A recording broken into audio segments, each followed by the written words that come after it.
Like, what is therapy? If someone just said, what is it? Like, how would you describe what it is? Well, talk therapy is being able to talk to another person who's empathic, who's non-judgmental, who's not your friends or family, Mhm. basically doesn't have any skin in the game or any reason to say one thing or another. And so it's difference between talking to a friend or family and a professional. And a professional is someone who's done the schooling, who's gotten their master's degree or PhD or PsyD, and then gone through all the clinical hours before they can give the advice. Hello, everyone, and welcome to the podcast. Today, we're bringing back one of our favorite episodes. This is one where I had people say afterwards, I'm so glad you did that topic. I found it so helpful. And the topic was, Is Therapy for Me? With my personal therapist, Dr. Dayna Nelson. So, we're resharing this episode now because we're living in a time where anxiety, burnout, just feeling overwhelmed are at an all time high. And yet, many people are still unsure about whether therapy is really for them. So, in this episode, we talk about what therapy is, how to know if it could help, and how to find the right therapist. So, if you've ever wondered whether therapy is for you or someone you may care about, this is a conversation worth revisiting and sharing. So, thanks so much for joining and enjoy.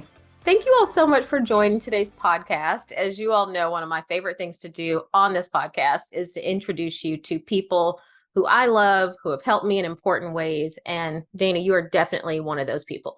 So Oh, our thank you. conversations have helped me just gain so much clarity and understanding, have helped me to enjoy aspects of my life more. And even as a psychologist, I feel like, because I'm more focused on work and leadership, has given me a much deeper appreciation for therapy and the therapeutic process than I had before. So thank you, and thank you for joining. I'm looking forward to this conversation. You are welcome. Thank you for Yeah. having me. Yeah, so I mean, let's just jump in. The goal of this is just to help people understand therapy, the therapeutic process, maybe what's for them or what's not for them. Like, what is therapy? If someone just said, what is it? Like, how would you describe what it is?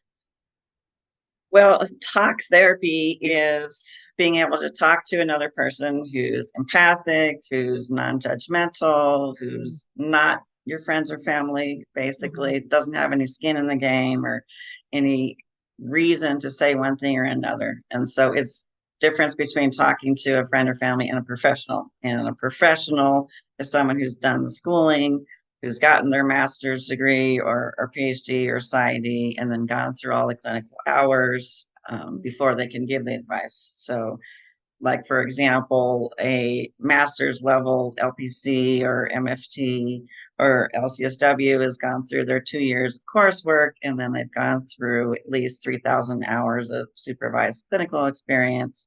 And with that, you can diagnose and you formulate treatment plans with the clients based on the problem. So Mhm. that is kind of a big difference. So, you're being able to talk things through with somebody who's empathic and understands. So. Yeah. Yeah. I mean, and when you said that, two things came to mind. One is I just learned recently that it was 3,000 hours. I was talking to a friend of mine who's considering pursuing a master's degree in, I think clinical psychotherapy or something.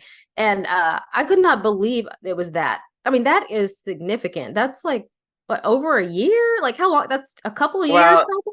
I think it's harder for master's levels because you have to rely on people to spend time with you, to supervise you, and every hour is face to face. So, Mm. like for a psychologist, in our pre-doctoral year, we have an Hmm. internship, and you really can get 40 hours a week is 2,000 hours, and every hour counts. So it's like Okay. 1 year of internship before you graduate, and another year afterwards of another 1,500 to 2,000 hours. It's usually at a full-time job setting. Mm. So I think it's a little harder for masters because they're not usually getting their hours that way. So it Right. takes them up to 5 years, I think. Wow. Yeah, that definitely distinguishes from the family friends Right. in terms of training, We're not expertise. winging it. Yeah. Yeah, exactly. Not just based on your own personal experience. I mean, that's significantly different. And then you also mentioned, I was curious, you said talk therapy. I hadn't really Right. thought about it this way, but talk therapy, You're which talking with one another. you're talking, right? Right. What would be the other kind of therapy? Like that it's called Oh, talk therapy. Like when you said that, I was like, oh, it is talk therapy. What's I the guess I don't know what would be another kind of therapy, but okay. you're talking to each other. So I Okay. guess the difference would be working with children who aren't necessarily always talking, verbalizing their Yes. feelings. You might do play therapy with a child. So Okay. be one big difference. Yeah. Okay, that makes sense. Okay, yeah. Okay, when you said that, I was like, ooh, what else? What other kind of therapy could I be doing? So, Or group therapy. You're still or group talking, but therapy. yeah. Yeah. Okay. Okay. So what else would you say is a difference? Because I do think some people think about, well, I talk, and I've seen this, in some groups online, even like, well, I talk to my friends and family all the time, or have great relationships with them.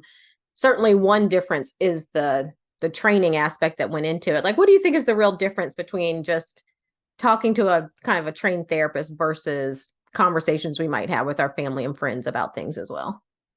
Well, I think that's a great start. And if you can resolve your problem with your friends and family, that's great. And the more support you have, probably the less likely you'll even need a professional because Mm-hmm. everyday life problems you can talk through with your friends and family. Mm-hmm.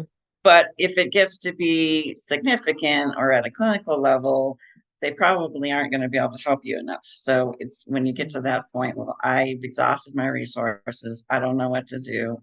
Or you realize you need to change inside, and going back to your family of origin might be the source of your problem or why you're experiencing the problems that you need. So you need to Mm-hmm. get an outside professional opinion, or you don't know what's wrong with you. You need a diagnosis.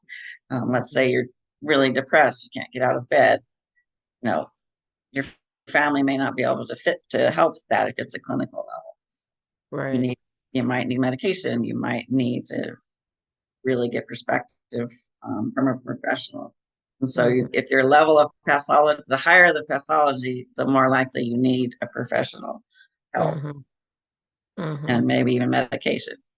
Right. Yeah, that makes sense. I mean, I think that not being able to get out of bed, I've heard that from several people. And you're right. Like as a just being a supportive friend myself or supportive family member, there are certain things because of your experience that you feel like you might have some insight on or ask some good Right, questions or have ideas, but certain things you haven't experienced. And I feel like that now, like, right, when I think about my daughter or just other, situations that come up, I'm like, oh, that's interesting, but it's not something you've experienced. So if you don't have people around you that have experienced, then probably their right, ability to help you through it may be more challenging. exactly, If you haven't experienced that I can't get out of bed feeling, it's kind of hard to figure out how do you do that. right. So okay, I can And see that. there's just so much, evidence-based therapy now that we're not just speaking from experience. Mhm. Ethically, we have to use evidences. We know that this helps. We know that cognitive behavior therapy helps with anxiety disorders. Like we know a lot more. We know more about the brain that average people won't know, or nutrition and so forth. Mhm. And especially if you're suicidal, I would definitely go, straight to a professional because you don't Yeah. want to mess around with that. Yeah. You or I mean, or I guess anyone around you. It's Right, like that's the time not to rely on professional evidence based, meaning it works. It has some research behind it saying it works as opposed to kind of what right, my best thought of the day kind of a thing. right, Okay. right. Okay. Yeah, makes sense. Yeah. So what do you think are some of the biggest misconceptions about either therapy or the therapeutic process? What are some things that maybe we believe or we think about it that you think are probably inaccurate, like misconceptions about it? Probably the biggest one is the that old saying, "I'm not crazy." I'm not crazy. Oh, yeah. Or if you're going to therapy, you must be crazy. Or Hmm. and a lot of it has to do with your family background, or what your friends will say, what your family will say. If you're psychologically minded, we call it, meaning people are open to it and understand it. If you're not Mm-hmm. very psychologically minded, you really have the most extreme view that that's just for crazy people. And what is crazy, even? That's a pretty pejorative term that gets Hmm. thrown around a lot, which is not a clinical term. It's Hmm. just a word that people say when they don't understand what they're talking about. But Hmm. but really, in reality, most people who come are depressed. That's the highest reason for people to come to therapy. Second being anxiety, and there's a high prevalence for it, unfortunately, in society. Probably 20% of the population at any one point is probably going to have a depressive episode, and that could be from grief or whatever. And even now, I read a statistic, it's about 20% of the population is currently suffering from some form. So that's 1 out of 5 people. So if it's just for Mm. crazy people, that's pretty We're a lot, large a lot of amount us of are people. crazy. Yeah. and not and not Yeah. everyone needs therapy because they're clinically depressed or have Right. anxious. They could just have some life transitions, or need to work some things out with their family or workplace or whatever it is. Mm-hmm. That's Mm. probably the biggest one. Another Mm-hmm. one might be that it's an easy process, and it's not always easy. It can be if you just learn some coping skills or deep breathing exercises, or add this or that, and that can be brief and relatively painless. But for some people who have really deep, complicated issues like complex trauma or personality issues or interpersonal problems, it might take years. So it's a long commitment for those with deeper issues. So Mm-hmm. Yeah. people Yeah. aren't really wanting to do that kind of work for a long time. Mm-hmm. Yeah. Yeah, I could see that because I feel like I see that in coaching too. Like I think eh, it's not probably therapy, coaching, and just life in general. I feel like we all want the quick fix. It's the Right. same way I feel about my health and wellness. It's like, tell me the one thing I need to do this week Right. so that by next week I can be at my health goal. We just Right. all want that. We like to think that something is the one thing when in reality it's probably lots of things over a period of time. And someone Right. sent me a text message yesterday about something about your health journey unfolding, and that's how I feel like it's an unfolding over time. And I Right. imagine therapy can be the same. I feel like that's even like my experience is like you get to one level of understanding and that opens up something else, and you get to another. Exactly. It's Kind like of like an onion peeling. yeah, exactly. So yeah, I imagine some people don't have you have to have a level of patience to deal with some complicated onions that you're trying to get to the bottom of in Right. their life. Yeah. You could be working with someone for months and then finally get to another layer of the onion, realize, oh, you have this problem too, never Hmm. mentioned. So, Yeah. Yeah, because I mean, there's a level of vulnerability of what we share, I'm sure, in the process, or what we're even maybe aware of, even in the process that comes into that as well. So yeah, I could see that. Yeah, some people think maybe let me go to 2 sessions and right, I'll be good or something. Yeah, right. Or they just ask, well, how do I get over this? It's right. just, it's a lot Can you more tell me? Like, complicated to just give you a five yeah. minute answer. Yeah, Yeah. Tell me the top 2 things I need to do to get over this by in the next week. That would be awesome. Yeah, I right, get that. right. And I know you have a passion where you mentioned it when you were talking about nutrition, and you have a passion for integrative, if I'm saying that right, mental health. Can you Yes. just explain what that is? What does that word mean and what does that mean to you? Well, there is in medicine now what they call integrative medicine or functional medicine, and that's looking for root causes of health for the body. So let's say you Mhm. have an autoimmune disorder, they're going to look for the root cause rather than just traditionally throw medication at it or Mhm. traditional treatments. They want to get to the cause of it. So for mental health, it's kind of similar in that there's a lot you can do naturally to improve your brain health. So if you improve your brain, you're improving your mind, your thoughts, emotions, your behavior, right? So there's a lot to brain health. And so one person that I particularly study and follow is Daniel Amen, and he has developed all this research based on brain scans. He's a pretty famous psychiatrist out of California. And the way he describes it is your brain is the consistency of soft butter encased in a spiny shell, basically. Mm. And we should really be aware of our brain because we don't think of it, right? And the brain directs everything about our behavior and our emotions. And Mhm. so it's really about nutrition, holistic lifestyle and wellness, exercise, understanding your genetic influences. They call it epigenetics, and Mm. how they all play together, and trying to naturally improve your mood. If you have organic depression, let's say, like a hereditary background, and there's no reason why you're depressed, and all of a sudden you're coming down with this depressed progressive episode that comes out of nowhere. It could be something biological that's going on. So kind of improving your overall diet. The Mm-hmm. standard American diet is not good for the brain. Basically, it's Mm-hmm. not good for the body. So many people have obesity and diabetes or pre-diabetes. Well, that totally affects the brain as well. And so Mm-hmm. another thing, it's for longevity and preserving your brain health, because there's an alarming statistic now that half of people 85 years old and older are probably going to have Alzheimer's. Mm. And Alzheimer's is a very preventable disease because 95% of it is lifestyle and food choices and in all these different areas that helps your brain health.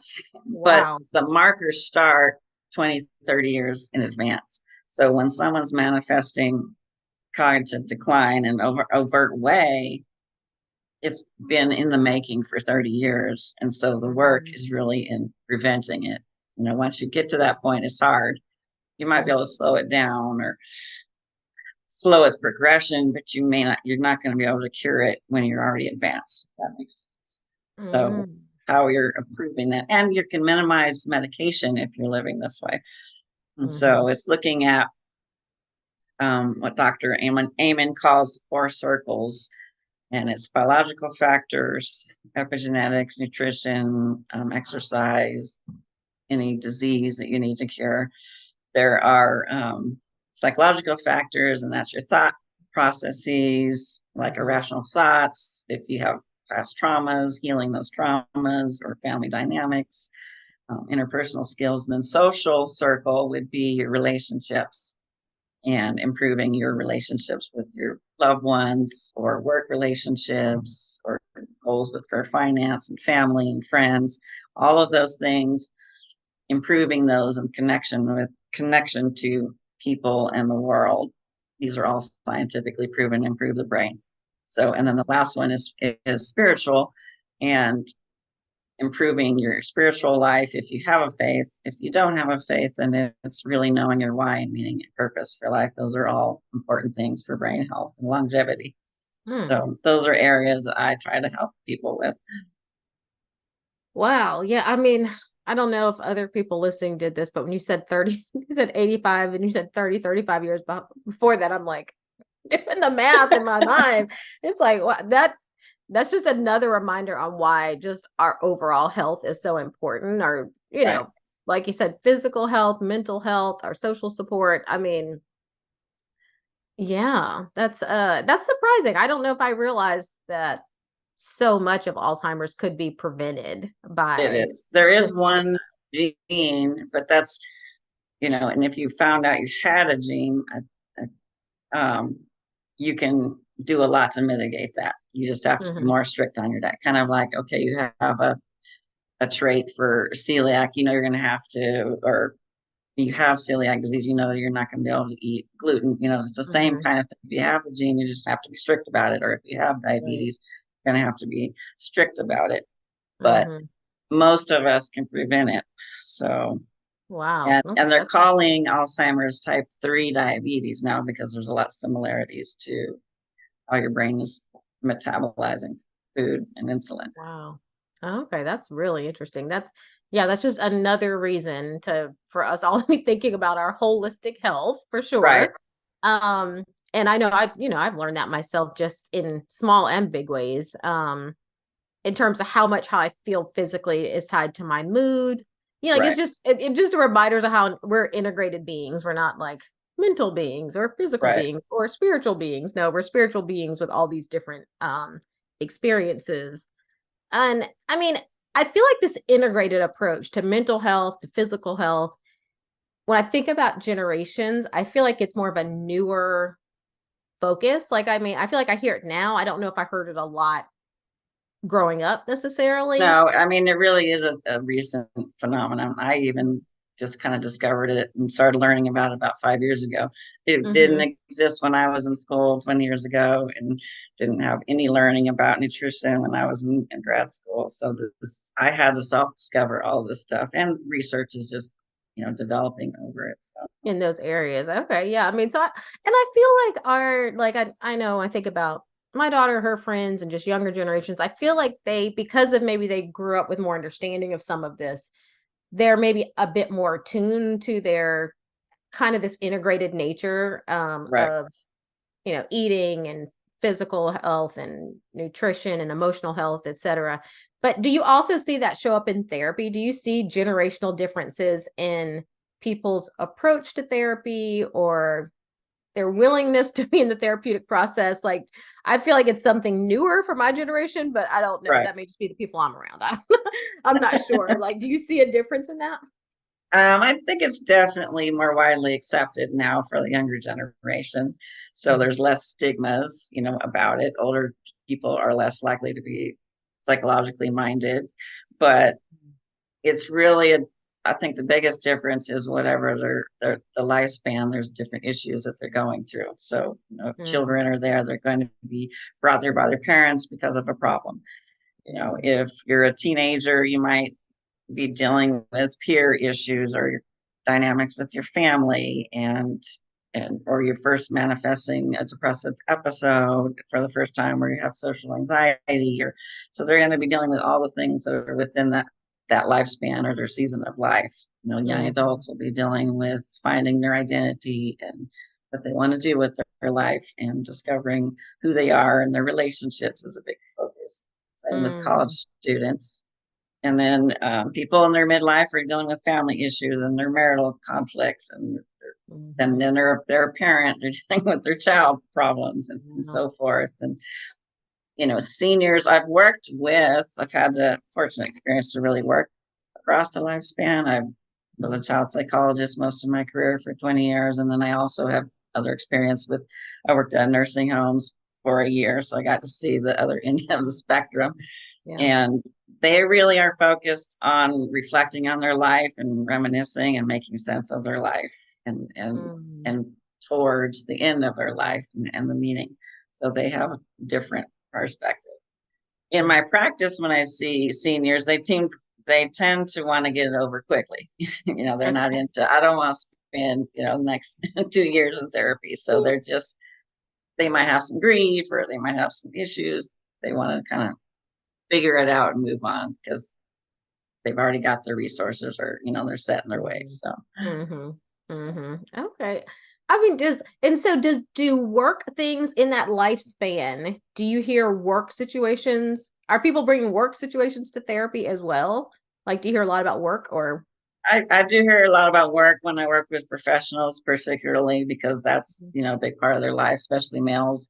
Mm-hmm. Male professionals are going to talk a lot about work and their goals and what's going on. So it just depends on what the client is going through. If they're professionals, they're going to be talking about professional things. Now there could be work stress, so then I deal with sometimes work related stress. Mm-hmm. Sometimes you even take a leave from work, and that's the reason they're coming in because they can't handle it. Or I've had a postal worker, for example, who had to leave from all of the mental abuse he was experiencing at work. So just Mm-hmm. kind of depends on that situation. Or if somebody has a life event like a death or a loss, then they need to take a leave. And so I'm working with work and filling out the disability forms and things like Mm-hmm. that. So, I mean, it is a part of people's life. They spend most of their time during the day at work. So usually something's going to come up, Yeah. Yeah, that makes interpersonally. sense. Yeah. Yeah. I mean, I could see how the issues change as you're saying over based on what's most prominent for you at that point Right. of life. And I've had some clients ask me this, I deal with mainly work leadership coaching with leaders. And what do you think? I have a perspective on this too, but I'm curious, like, what do you think is the difference between therapy and coaching? Like, if someone was to ask you, what's the difference? What do you think is the difference between those two? Well, I would think the main difference is the level of pathology and clinical level of work. So people are coming in for therapy because they may have a clinical diagnosis of, let's say, depression or anxiety in the scope of practice. So if you haven't gone through those 3,000 hours of supervised experience, ethically and professionally, you shouldn't be dealing with clinical level of problems as a coach. Coach, you're dealing with, I'm speaking from what I'm presuming Yeah. it means. It's you Yeah. they have a goal and you're helping them reach their goals, in their life or profession or career, or sometimes there's relationship coaches, but it's not because you have an anxiety disorder, Mm-hmm. depressed, or you have a personality disorder. You have to know your scope based on your professional experience.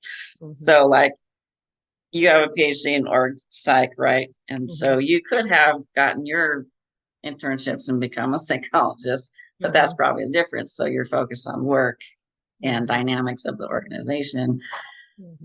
versus um, trauma and depression and anxiety, Mm-hmm. Yeah. OCD, or those types. Yeah. Not, I totally agree with that. Like we don't, I think as coaches, we don't deal with any level of disorder. That's not, we're not trained in it. We're not trained to identify it, diagnose it, or treat it. Right. Like so there, I think you're right. That's definitely not part of it. And then I think also from a coaching perspective, we're really trained in getting you to something, not necessarily, it's more forward than backward. Whereas I feel like Right. therapy does both. Like it's still a look towards what you want to accomplish and where you want to go.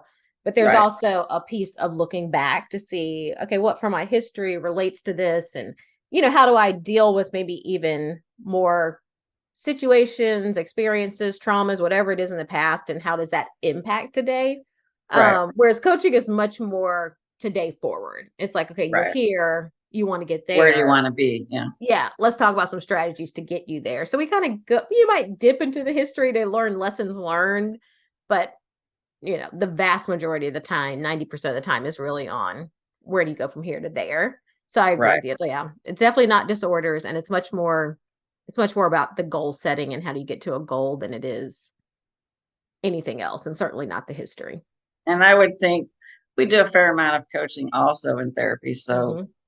you just kind of naturally do that. If somebody has therapeutic goals, you're trying to help them. And one encompasses the other in therapy, but you can't conversely do the pathology and coaching. Yeah, that's true actually, because a lot of the coaches I work with are therapists. So they Oh, are, yeah, a lot of them are, or they were therapists, they like were, they and they are moved. therapists because that's their training. And they've chosen to only focus on the coaching aspect. So that they said, and sometimes they go back into their therapy skills, but they've chosen to focus on coaching. So I think therapy Mhm. is a little broader. It's like Right. history to like getting you forward, whereas coaching is much more about today forward. It's a kind of a more limited focus, I guess, for Right. people. But yeah, I've noticed several of the therapists, they say that I think sometimes they just maybe coaching might feel because you're not dealing with as much trauma, and maybe it feels like a lighter process. I I get the would think so. impression. It's probably more, yeah, it's a lot less stressful Yeah, as that's what what I you're think. working with. Less problems, but Yes. you're moving the growth, in a smaller degree versus all the Yes. way, a lot of other past problems. Uh-huh. And That's the sense I if get. you are, a lot of times people probably have already had a lot of therapy before they got into coaching, so Hmm. they've done their work. And now I want to just advance in my personal life and my career or so forth. Yeah, yeah, that's the impression I get in talking to some people who've chosen as therapists who have chosen to become like exclusively coaches. It's like it's just a little, maybe a little less stressful is the word. A little, it's just it has a little bit more of a lighter feel, I think, than therapy Right. can feel sometimes, which makes sense when you think about what Right. you're dealing with. So, Exactly. um, I do a fair amount of health coaching or brain coaching from the integrative medicine. It's mostly right. educating people and Mm-hmm. motivating them to change their diet and lifestyle. So, but Mm-hmm. when they Yeah. don't come in necessarily with for that, it's hard to get people to be motivated. So, Yeah. Yeah. I could see that. I could see that. Um, so like what do you think about what helps people get the most out of therapy or what gets in the way? Like what do you think is either wow, that really helps you get the most out of this process, and what are some things that maybe get in the way of you getting a lot out of therapy? well, there are studies show there are 5 stages of being ready to change. So it kind of depends on what stage you're at. So Mm, the stages are pre-contemplation, contemplation, preparation, action, and then maintenance. So if you are in the pre-contemplation stage of change, Mm, basically you don't see a problem with yourself, you don't really want to change, and those people might present in therapy because they're pressured by a family member, or their mm, spouse, or a parent, or they're court ordered, or work made them go, or some other form brought them to you, and they don't really see that they have a problem. So it's really hard to change when there's that level of lack of self-awareness or mm, resistant to change. You're going to only get so far, so because they're not going to invest in it, mm, or they don't trust you, they don't really want to be there, and so forth. mm, um, and then there's the contemplation stage where you kind of realize there might be a problem here, I need to fix it. You're starting to get some awareness, but you're not really ready to take the action to change. So mm, you probably get, a good amount of those people that come in, what can I do? And they don't even know why they're there sometimes. I just know something's wrong, but I'm not ready. And you might give homework or books or recommendations, and they don't do it. okay. So they don't do the Right. homework. Uh-huh. So preparation stage is they're actually getting ready to make that step. Mm, So they're more willing to think about taking action. And then the mm, action stage is probably where the most change happens, because they're engaged in the process, they're reflecting, mm, they're taking your suggestions and homework in between sessions and reading books. So moving them to the action stage is probably the goal, and you're going to get the most out of that stage. And then maintenance is kind of just keeping progress going. mhm. So tuning up when you need to, and having a growth. There's so much out there on growth mindset, which you probably Yeah. feel with coaching. So, if you have that, you're going to be moving towards that, staying Mhm. in that space. And so some of the blocks are those resistance, lack of insight, or self-awareness that you have a problem, or you see that a lot in couples therapy, where one person is just not aware, or dysfunctional dynamics. Um, if someone has violence, and they're not ready to change, it's not really indicated. You don't want to do couples therapy with somebody that is going to be in danger. Mhm. That's an incident where you wouldn't, get much out of it, or not much. And a rare example would be um, someone with high psychopathic traits. So Mm. they would be contraindicated in therapy, because they actually are learning how to manipulate people better in therapy. So, Dang it. Hadn't thought about that. Yes. Okay. So yeah, you're using what you learn for ill intent or right, to hurt or harm or whatever it right, might be. right, Wow.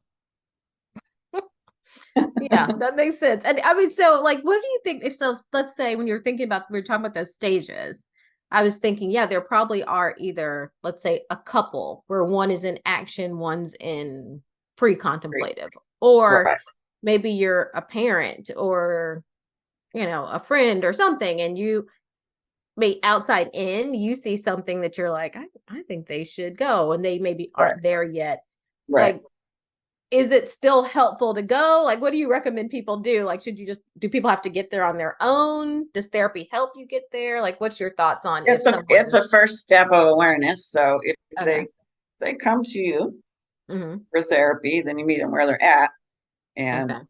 they probably aren't if they really aren't invested in it, they'll probably get frustrated and not stick it out. So, Hmm. or they'll move to the next stage. It just might take longer. It just depends on the person Yeah. and the resources. It Hmm. could be a waste of money if you really aren't wanting to change. So, Hmm. Yeah, and I see that in coaching too sometimes. Some people come to coaching because they really want it and they want to get better. And I think to your point, they're probably in more of that action stage. Like, I want to do something. They've already tried some things. They're just trying to try better things. And right, some people come because maybe their manager told them they should. And they right, come a little bit more less trusting, not as excited, not even sure if this is needed. right, And so, yeah, I could see that. But through the process, some people do figure out, oh, yeah, there's some things I really want to work on. Or some people decide, yeah, I thought I was right. I don't need this. You know what I mean? right, So kind of depends on the person, what they do with it. But I can see how that could be a jump start for some people right. coming And quickly. one way I help formulate goals with the client is have them fill out this one-page miracle, which I got from Dr. Amon's Hmm. materials, and that is looking at your ideal goal for yourself, Yeah. including all those four circles: the biological factors, psychological factors, social factors, and spiritual factors. And if you post that somewhere where you can see this is what I want and out of my life, am I behaving according to that? So Hmm. if you're trying to have a healthy brain, lose weight, and you're out drinking all the time, is that good for your brain? If I'm Right. using a neurotoxin, then you're looking at that and you're not really behaving according to your own, confessed goals that you have for your life. So Hmm. it's kind of keep Uh-huh. all mind accountable to who you want to be. Hmm. Hmm. Yeah, that makes okay. Yeah, that makes sense. I do that sometimes in coaching, like what's your ideal, where you're trying to get to ideally. But I like the idea of those four circles, actually. That's really interesting. Um, so yeah, so let's say someone's interested in finding a therapist. Like what advice would you give for finding the right therapist for them? Like what do you recommend people think about? Is race, Well, gender important? Like what are things you think about? definitely those things are important, but it's usually up to that individual if that's important to them. But Mhm. I think if they're doing their research, look for the backgrounds and beliefs or culture of that person. Does that most align with you? You're probably going to feel the most comfortable immediately with somebody with similar background, whether it's cultural, whether it's a language barrier, whether it's faith Mhm. based. You probably want some of the most similarities. It's not always necessary, because maybe an expert in the problem that you have would be better than that. Let's say you have an eating disorder. Well, you probably want to get the best eating disorder person Mm. over those factors. It's just depends. But if it's just a life transition or anxiety, most people are trained in anxiety and depression. So I would say we're all experiencing that, because that's what everybody is most likely to have. But if you have a specific problem, or like obsessive compulsive disorder or Mhm. substance abuse, maybe you want somebody who has more specialty in that over the Mm. faith. If you can get the whole package, that's ideal, but that's not always the case. So Yeah. Oh. I know certain cultures will always look for someone who looks for them, like African Americans, or they tend to gravitate towards other African American therapists. Mhm. Um, and Christians will probably gravitate towards more Christian therapists, Mhm. counseling. And it totally makes sense. I would do the same thing if I were them. So Okay. we all have our biases, whether we admit it or not. So we're going to lead from our own beliefs in some Mhm. unconscious way.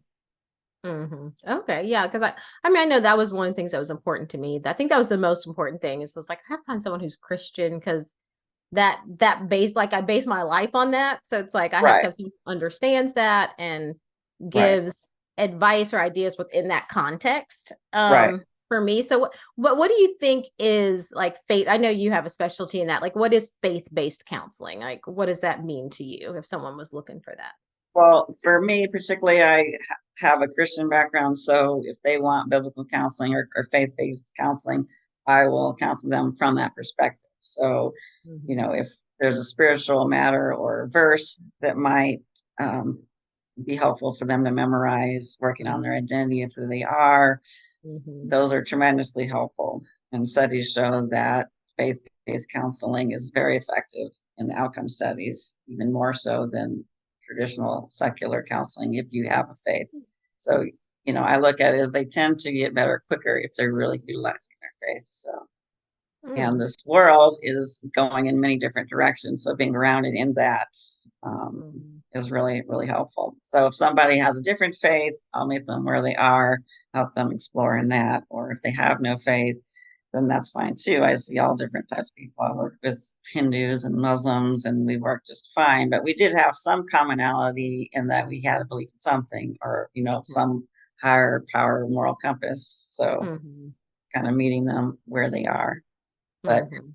from a Christian perspective, for me, what I love is that all of the research on cognitive psychology, which is probably the most used, Mhm. using changing your thoughts to help your emotions and so forth. It was written about 2,000 years ago in the Bible. So there's so many verses on meditation, meditating on verses, or as a man think as he is. And so there's no contraindication between modern day brain science and the Bible. So Mhm. I really love that and kind of integrating both. So, Mhm. Yeah, there are a lot of verses that talk about the mind. right, You know what I mean? Transforming your thoughts, right, taking your thoughts captive, thinking on good things. Like when you said that, I just started thinking about how big a theme that is in the really Bible and is. how many verses there are about the importance of Right, managing your thoughts, not right. just letting them run wild to a certain extent. Like Exactly. how do you go about doing that? Yeah, there you're right. I hadn't thought about that, but there A is a lot lot. on anxiety. You're right. Be anxious for Yes. nothing, but put all your thoughts and prayers and petitions to the Lord. Yes, there are a ton on that. Interesting. Okay. So Um, I find that very helpful. yeah, okay, I love that. Welcome to Anelra. Have you ever thought about unlocking the full potential of yourself or the leaders in your organization? Imagine the impact of executive coaching. Ready to transform your leadership impact? Visit us at www.anelratalent.com. Anelra, coaching solutions that work. So, any last thoughts? So, before we close, I want to do a lightning round, which is just designed to help people get to know you a little better. A few quick questions, quick answers, but any final thoughts or things you'd want people to consider about in terms of this question, like, is therapy for me? Any final thoughts before we do the lightning round? I guess if you are just stuck and you know that you have repeating problems that you can't Mhm. move past, or you're feeling your quality of life is poor and you're not reaching your goals in life, or you're having relational problems, then you might need a professional help. So that would be Mhm. kind of a benchmark. Are Mhm. you having problems in socially, your relationships at work or school that's impairing your functioning or ability to perform? That's when you really need professional help. Mhm. Okay. Okay, good. I love that. Well, thank you for joining. I'm going to ask you these questions just so people can get to know you and your journey a bit more. So three questions. And the first one is, what is one thing that helped you figure out what you wanted to do? That you wanted to be a clinical psychologist or a therapist? Like, what's one thing in life that helped you figure that out? Probably the biggest thing that influenced me was my faith or becoming a Christian. So I have a business. My undergrad was in business marketing, so I was in the Hmm. corporate world for my first 5 years out of college. And so Hmm. I just, as I grew in my relationship, I realized I wanted to help people. So I wanted to do something more meaningful. So that's really what started. And once I got into grad school, I just loved it so much. I knew that was where I was supposed to be. So that was Oh, probably that's the biggest. awesome. I didn't even realize that. I Yeah, didn't realize you made that career transition. Like, what helped you? Because I know a lot of people think about making a transition, but maybe don't, they because you went right. to school for business marketing. Now you're in that career for 5 years. Like some people would look at that and say, I'd invested nine. It would be hard for some people to walk away from that and Right. now go back to school for something different. What do you think helped you make that transition? I mean, maybe just my age. I was in my 20s, so that's not Yeah. as, I started, I think, my psychology. I started in a master's program and then transferred into a PsyD program, but I went back to school like 26 is when or 27, I think, when I actually started. So Mm. it's harder, obviously, in the later years of your career to make that. But you can. There were some people in my school that were already, well into their 30s and 40s that Hmm. transition. So I don't think it's ever too late, if you have time of life to Yeah. find something to do. Yeah. You're right about that. You're gonna spend the rest of your life doing something. Might as well be something you feel called to Right. do for sure. Okay. So what is one thing you do to do consistently to enjoy your life? Like what's something you do regularly? Exercise. I love to exercise. I love nature. So growing up in California, spent a lot of time in my Mhm. life outdoors and mountains and beaches and hiking. So that's really important.